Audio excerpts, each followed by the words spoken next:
you over, you just can't breathe. Do you feel your bones start to shake? Do you feel the earthquake? Do you feel your bones start to shake? Do you feel the earthquake? Do you feel your bones start to shake? Do you feel the earthquake? Do you feel your bones start to shake? Do you feel the earthquake? What's up, guys? Sam Benjamin here for another video. As usual, I'm here with my good friend Ty. Lately on my channel, I've been posting a lot of videos of me teaching class at the Bernardo Free Academy, and we've also been focusing on a segment on how to pass close guard by standing. So, guys, I'm a firm believer in close guard. You should almost always stand. I'm going to link those videos either above here or in the description so you guys can catch up if you've missed anything. One of the classes that I taught and that I posted on my YouTube channel was on the basics and the control of reverse de la Riva and how to effectively utilize the position. I find that a lot of people that do reverse de la Riva are often intimidated by it because they immediately make the assumption that you have to know how to invert and that you have to be able to invert to use it effectively.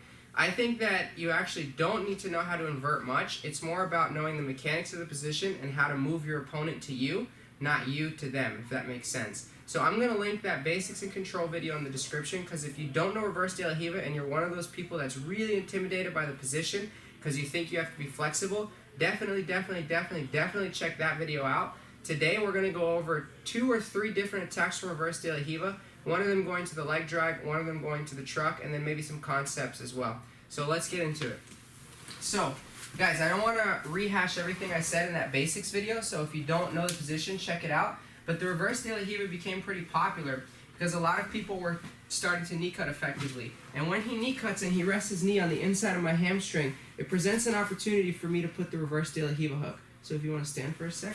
Reverse de la Riva is when your foot goes to the inside of Ty's knee, but your actual hook controls the outside of his quad. Okay, whereas de la Riva is where your foot goes to the outside of Ty's knee, but your foot controls the inside of his hamstring. So your feet are essentially doing the same thing, just from different positions. The biggest mistake I see initially with reverse de la Riva is people try to do it in almost a straight line.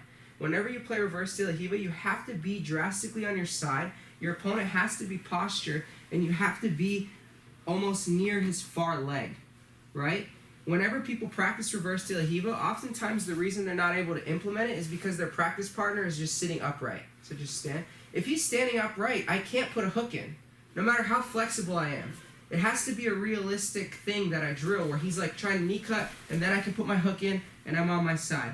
So my hand positioning when I play reverse de la Riva is that my right hand is going to go underneath my own quad and it's going to go behind his ankle with this bicep grip. I want to put the back of his ankle in the crook of my elbow like so. Okay, my palm should be facing me. You can grab your own shin if you'd like, or you can just keep it here. I typically like to keep my hand free so I can grab grips and stuff. Now, my left leg is going to constantly be creating distance. If Ty gets close, I'm going to be pushing him with my left leg. My toes are pointed inside on the edge of his hip. I don't want to put my leg too far this way because then he can just punch it past and then I have big problems. Okay? My left hand, if he starts to get close and crowd me, is also framing. There's variations of reverse de la Riva when you get more comfortable that you can play like a reverse de la Riva spider, reverse de la Riva lasso. You can pull the lapel out. You can play like reverse de la Riva leg lassos with the lapel. But for today's purposes, we're just constantly creating distance. He crowds, I'm pushing, right? I'm pushing with both my legs. My left and my right leg are creating that space. My left arm is also creating space. Everything to create distance. Most of the times when we play guard, we're just trying to create distance between our partner and ourselves. Okay? So, what I'm going to do to attack my partner, and this is where people are often intimidated by the inversion, is I'm going to bring my left hand. It's very important how I use my left hand. Palm up with my pinky facing out, like this. And I'm going to pull myself closer to Ty. I'm just going to crunch myself up. My head is almost touching my knee. Now I'm going to grab his pants. Now, rather than invert, this is where people see a lot of people start to invert upside down. Rather than invert, I actually find it's more effective to pull Ty to me, like this. You see how I pull him with that grip? Okay, I have a strong punch grip. I have a nice extension of my left arm. Now look, my right leg part of me is going to windshield wiper behind his leg. This is very important, guys. A lot of beginners don't bring this leg in, and you have to windshield wiper it in. Okay? Guys, if you're having trouble doing this because of dexterity, shoulder walk, and then bring it in. It's going to be much easier. Now, for today's demonstration, the technique that we're doing is when we get to this position, Ty starts to put his weight on our legs and sit back, right? He knows he's vulnerable for back exposure, so he puts his butt on our chest, and now we have issues. So guys, it's going to be hard to elevate Ty straight back like we did in the last video. So what I'm actually going to do is I'm going to bring this grip up a little bit higher on his back, and I'm going to pull Ty to my right. When I do that, my left hook that's behind his knee is going to insert above my right one like this. Watch. So I do this, and I bring this hook here. So my left hook was behind the crook of his left knee. Now my left hook is here by his ankle, and it's underneath my right one. So I essentially have an X clamp here. Okay? My first attack, personally, that I always like to do from here because it's a safer bet, is to bring my left hand to his lapel, his far lapel, so my hand was controlling his pants. Now it goes to his far lapel. And now I'm going to kick him with my left leg to my right as my right leg comes out. So again, I'm going to kick him with my left leg to my right, almost like a butterfly sweep, as my right leg comes out. Right? I'm going to put my right toes on the mat so I can be explosive. So guys, I'm here, left leg's going to kick, right leg comes out, and I extend. And now I get into a strong leg drag position. Guys, I have a bunch of videos on the leg drag. It's one of my favorite positions, both from bottom and top. So I'm not going to go over all the details on how to finish. I'll link some of those too in the description. Definitely check those out, but know that the leg drag is a great position. So again, Ty comes in, and I establish my reverse de la Riva, okay? My right hand goes in front of his ankle, like I'm flexing my bicep. I'm monitoring the distance with my left leg and left hand. When I see the opportunity, my left hand comes pinky facing out, palm up, and grabs his pants. At this point, I pull myself in and pull his leg as hard as I can, guys. Just like this. Now I pummel my right leg in. Remember, if I have difficulty pummeling my leg in, I shoulder walk back. Now my shins are behind the crooks of his knee. Okay? Guys, if he does nothing, we extend him forward like we did in the last video. But Ty knows he's in danger, so he puts his weight on us. Maybe he's trying to attack a leg, right? He can start to attack a leg. Maybe he's doing, I think some people call it Russian cowboy. Whatever it is, we have to keep our knees tight. My right hand grabs the back of his gi. I'm going to push him to my right, and my left leg is going to go to his right leg, like this. See how I make this X clamp? Now guys, my right foot comes off, toes on the mat so I can be explosive, left hand to the lapel. Guys, I'm going slow for the demonstration, but I would go fast, and I extend. Okay, it's very similar to a butterfly sweep motion. Extend the leg, drag leg, and then I can pass.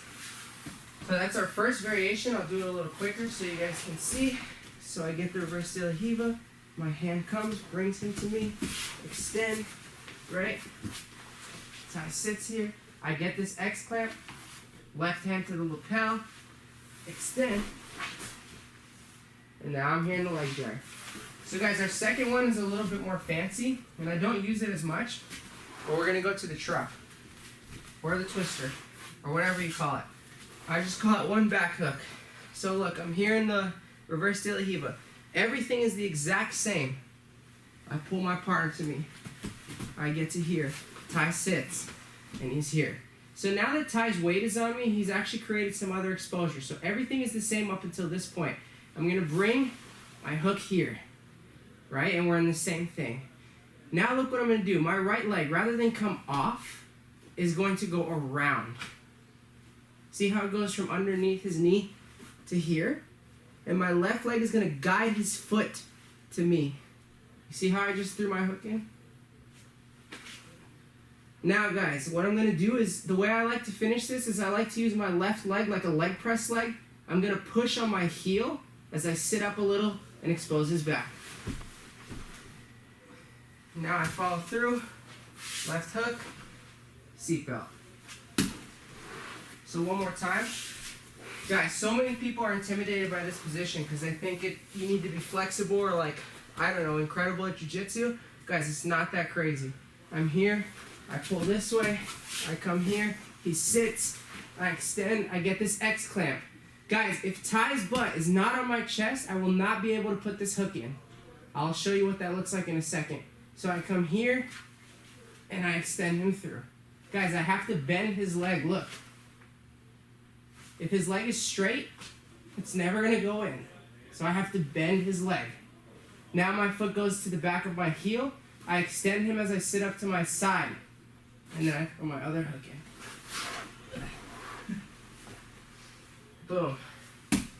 So guys, if his butt is not on your chest, it's going to be really hard. So I'll show you kind of what that looks like here. It's here, here, here. If he's too forward like this, and I'm here, guys, it's going to be hard to put my hook in. See how his foot's on the floor?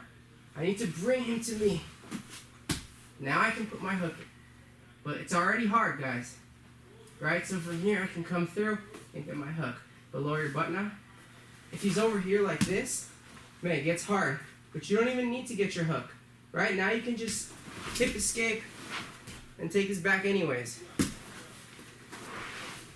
So, guys, it's cool because when you get good at these positions from like reverse de la Riva, you can use them a lot from other places like the stack pass from de la Riva.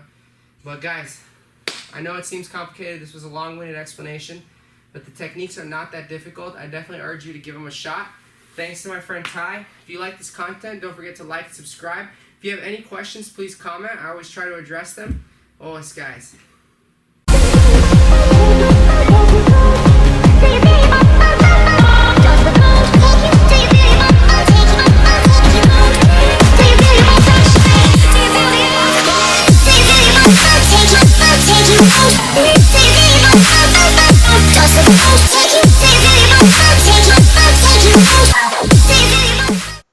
Thanks so much for watching, guys. If you like this content, don't forget to like, subscribe, and comment. It really helps me out. Boss.